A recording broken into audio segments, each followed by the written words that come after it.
Hey guys, welcome back. Mack on the mic here. Today at this condo remodel, we are doing some trim work. This style that we're doing with is a farmhouse style. Very simple. It's pretty much all straight cuts. Anyone can do it. Let me show you a little bit of things that I like to do. Going through, you always need to reveal on your trim when you're casing out a door. So to make my life a little bit easier, sometimes I always put markings out for it, for the tops, the sides, to give it a 1/4 inch reveal. I already got this one pre-cut, and then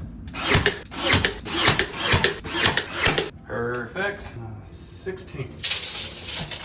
All right.